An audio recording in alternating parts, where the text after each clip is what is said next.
Salam sejahtera di dalam nama Tuhan Yesus Kristus. Kita melanjutkan pembicaraan kita mengenal Tuhan Yesus Kristus. Kita sudah belajar dari Injil Yohanes pasal yang pertama ayat 1 sampai dengan ayat yang ke-18. Kita sudah belajar dari surat Kolose pasal 1 ayat 15 sampai dengan 20. Kita juga sudah belajar dari surat Ibrani pasal 1 ayat 1 sampai dengan 4. Kita hari ini akan belajar dari surat Yohanes yang pertama, pasal pertama ayat 1 sampai dengan ayat 10. Demikianlah firman Tuhan. Apa yang telah ada sejak semula, yang telah kami dengar, yang telah kami lihat dengan mata kami, yang telah kami saksikan dan yang telah kami raba dengan tangan kami tentang firman hidup, itulah yang kami tuliskan kepada kamu. Hidup itu telah dinyatakan dan kami telah melihatnya, dan sekarang kami bersaksi dan memberitakan kepada kamu tentang hidup kekal yang ada bersama-sama dengan Bapa dan yang telah dinyatakan kepada kami.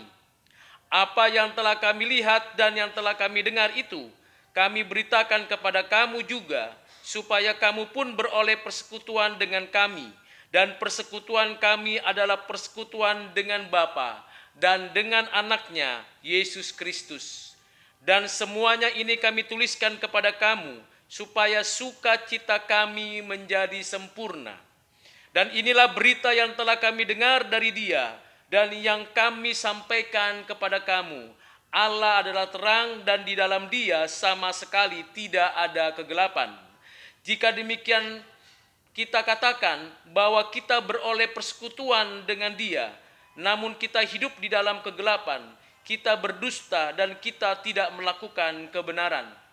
Tetapi jika kita hidup di dalam terang, sama seperti Dia ada di dalam terang, maka kita beroleh persekutuan seorang dengan yang lain, dan darah Yesus anaknya itu menyucikan kita daripada segala dosa. Jika kita berkata bahwa kita tidak berdosa, maka kita menipu diri kita sendiri dan kebenaran tidak ada di dalam kita. Jika kita mengaku dosa kita, maka Ia adalah setia dan adil, sehingga Ia akan mengampuni segala dosa kita dan menyucikan kita dari segala kejahatan. Jika kita berkata bahwa kita tidak ada berbuat dosa, maka kita membuat Dia menjadi pendusta dan firman-Nya tidak ada di dalam kita. Saudara yang kekasih di dalam Kristus, kita fokus membahas tentang mengenal Tuhan Yesus Kristus. Di ayat yang pertama dijelaskan bahwa Rasul Yohanes menyatakan kesaksiannya bahwa apa yang telah ada sejak semula, yang telah kami dengar, yang telah kami lihat dengan mata kami, yang telah kami saksikan dan yang telah kami raba dengan tangan kami tentang firman hidup, itulah yang kami tuliskan kepada kamu. Ini untuk menunjukkan kepada kita, pembaca mula-mula maupun kita sekarang, bahwa anak Allah yang tunggal, yang inkarnasi menjadi manusia, yaitu Tuhan Yesus Kristus, hadir dalam sejarah manusia, menyatakan dirinya dan keberadaannya di hadapan manusia, dan manusia mencatat, menyaksikan dengan sendiri, dengan seluruh panca inderanya, di dalam pengalaman kehidupan manusia, ada satu pribadi yang tidak berdosa, ada satu pribadi yang hadir dalam sejarah, yaitu Tuhan kita, Tuhan Yesus Kristus, yang ada sejak semula, yang telah kami dengar, yang telah kami lihat dengan mata kami, yang telah kami saksikan dan yang telah kami raba dengan tangan kami, tentang firman hidup.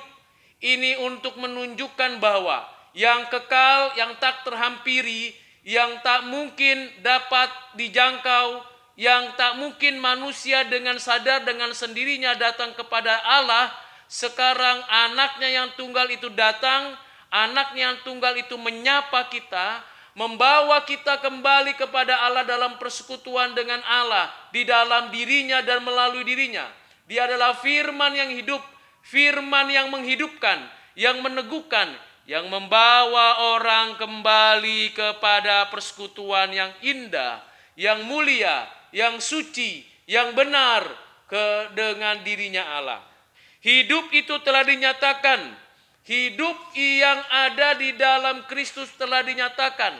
Dia telah inkarnasi, mati di atas kayu salib, menyatakan keberadaannya dalam keadaannya sebagai manusia dan bangkit dari kematian, menyatakan kemenangan atas maut, dan di dalamnya ada kehidupan yang sungguh-sungguh nyata, kehidupan yang memberikan kehidupan kepada seluruh alam semesta. Kehidupan yang memberikan kehidupan kepada seluruh makhluk, khususnya kehidupan yang baru, kehidupan yang diberikan hanya di dalam dan melalui Yesus Kristus bagi orang-orang pilihannya. Hidup itu telah dinyatakan, artinya Allah, anak, menyatakan hidup itu. Hidup itu bukan dicapai, hidup itu bukan dicari, hidup itu bukan minta, tapi hidup itu dinyatakan. Hidup itu diberikan. Hidup itu dikaruniakan oleh Allah sendiri melalui anaknya. Dan firman yang hidup itulah Tuhan Yesus Kristus. Dari sini kita mengenal siapa Yesus Kristus Tuhan kita. Mengenal secara pribadi. Dan hidup itu dikatakan di sini, rasul-rasul, hamba-hamba Tuhan, murid-murid Kristus telah melihat firman yang hidup dan menyaksikan dan memberitakan tentang hidup kekal. Jadi berbicara hidup kekal berkaitan dengan firman yang hidup. Logos yang menjadi daging. Firman yang menjadi manusia. Inilah kesaksian hidup itu. Dan di dalam dirinya yang satu pribadi, naturnya yang ilahi, ditambahkan natur kemanusiaannya, sehingga pada diri pribadi Yesus Kristus anaknya yang tunggal itu ada dua natur yang kekal selamanya, kesetaraannya dengan Allah itu sendiri, dan ditambahkan natur kemanusiaannya untuk menebus, untuk membawa kembali orang-orang pilihannya. Dan hidup itu dinyatakan melalui pribadinya yang dua natur tersebut. Dan di dalam hidup itulah kita memiliki hidup yang kekal, yang bersama-sama yang disediakan Bapa, yang telah diberikan oleh Bapa melalui anaknya. Dan itulah yang diberitakan oleh para rasul, murid-murid Kristus, dan orang-orang percaya sepanjang zaman sampai dengan ke akhir zaman. Kiranya kita memiliki persekutuan dengan Bapa dan dengan Kristus. Di sini menggambarkan bahwa persekutuan kita dengan Bapa, kesatuan kita dengan Bapa hanya mungkin terjadi karena kesatuan kita dengan anaknya Yesus Kristus. Dan kesatuan kita dengan Kristus, anaknya yang tunggal itu hanya mungkin terjadi Roh Kudus yang bekerja menerapkan semua karya penebusan Kristus di dalam hidup kita. Saudara yang kekasih di dalam Kristus, apa yang dapat kita manfaatkan, kita menikmatinya dan kita bisa praktiskan di dalam hidup kita, yaitu bergantunglah sepenuhnya kepada Kristus. Dialah yang memberi hidup dan kehidupan ini. Karena di dalam Dia ada kehidupan yang kekal. Di luar Kristus kita tidak akan pernah mengalami hidup yang kekal. Di luar Kristus kita akan mengalami penghukuman dan kematian dan terpisah dari Allah. Karena itu saudara, jelas sekali di dalam ayat yang kelima dikatakan, dan inilah berita yang telah kami dengar dari Kristus dan yang telah kami sampaikan kepada semua kamu. Allah adalah terang dan di dalam Dia sama sekali tidak ada kegelapan. Sama sekali tidak ada kegelapan. Di ayat yang ketujuh, tetapi jika kita hidup di dalam terang sama seperti Dia ada di dalam terang, maka kita beroleh persekutuan dengan Dia dan dengan yang lain, dan darah Yesus anaknya yang menyucikan kita. Darah Yesus menyucikan kita, sehingga kita dapat bersekutu dengan Allah dan bersekutu dengan sesama. Bukan karena kita punya jasa, punya amal, punya kebajikan, punya segala mungkin rutinitas keagamaan kita, segala aktivitas keagamaan kita.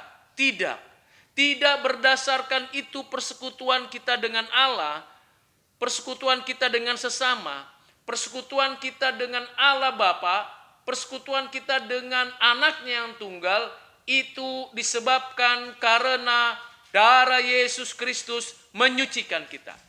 Dia telah mati menebus engkau dan saya. Persekutuan kita dengan sesama orang percaya di sepanjang zaman, di segala tempat, yang mana kita boleh merayakannya dan melaksanakan di hari Minggu, di dalam gereja, di dalam rumah, dimanapun kita berada, kita mengadakan persekutuan, fellowship dengan sesama anak Tuhan. Itu disebabkan semata-mata karena Kristus sudah menyucikan dosa kita. Bukan karena kita telah beragama. Karena Kristus. Jadi ini hal yang paling penting di dalam persekutuan tersebut. Sebelumnya di dalam Injil Yohanes sudah dikatakan, khususnya di dalam Yohanes pasal yang ke-20 ayat 30-31. Demikianlah firman Tuhan. Memang masih banyak tanda lain yang dibuat Yesus di depan mata murid-muridnya yang tidak tercatat dalam kitab ini, yaitu kitab Injil Yohanes. Tetapi semua yang tercantum di sini telah dicatat supaya kamu percaya bahwa Yesuslah Mesias, anak Allah, dan supaya kamu oleh imanmu memperoleh hidup dalamnya. Supaya kamu oleh imanmu memperoleh hidup dalam namanya. Jadi di dalam nama Yesus Kristus ada hidup dan kehidupan. Dia adalah yang menciptakan, menopang, dan menebus hidup kita. Dia telah memberikan nyawanya, yaitu darahnya sendiri, untuk menebus kita supaya kita beroleh hidup. Dan di dalam kebangkitannya, kita menikmati hidup yang baru. Dan seluruhnya diterapkan, ditanamkan, diberikan oleh Bapa dengan kekuatan kuasa Roh Kudus. Roh Kudus, pribadi ketiga dari Allah Tritunggal, yang menerapkan seluruh anugerah Bapa, karya penebusan Kristus, sehingga Anda dan saya yang percaya kepada Kristus beroleh hidup yang kekal. Bukan nanti saja, bukan kalau kita bisa berbuat baik, bukan kalau kita hidup suci, bukan karena itu, tetapi semata-mata karena anugerah Tuhan. Saat ini, ketika kita percaya dan mengaku, maka kita beroleh hidup yang kekal selama-lamanya dan tidak pernah berubah. Satu kali untuk selama-lamanya. Allah mengaruniakan hidup kekal di dalam dan melalui Yesus Kristus, anak yang tunggal. Dia perantara bagi kita. Dia penebus hidup kita. Dia pemberi hidup yang baru bagi kita. Tidak ada satu orang pun yang seperti Kristus, yang sudah mati menebus dosa, yang sudah bangkit mengalahkan maut, dan yang memberikan jaminan kehidupan, kecuali Yesus Kristus. Maukah saudara kembali kepadanya? Berikanlah hatimu kepadanya. Bertobatlah dan akuilah segala dosamu kepada Tuhan. Jangan keraskan hatimu. Dan bermohonlah supaya seluruh dosa kita di dalam anugerahnya beroleh penyucian. Dan ketika kita melaksanakannya, menyatakannya dengan sungguh-sungguh, itu karena anugerahnya kita beroleh hidup kekal sekarang dan selama-lamanya. Kiranya saudara diberkati melalui pemberitaan firman ini, sehingga saudara mendapatkan pertolongan, penyertaan dari Tuhan. Jumpa lagi dengan saya di video-video berikutnya. Jikalau Anda berkenan dan mendapatkan berkat dari video ini, silakan share dan bagikan. Dan jika berkenan, saudara bisa subscribe channel ini. Tuhan Yesus memberkati. Amin.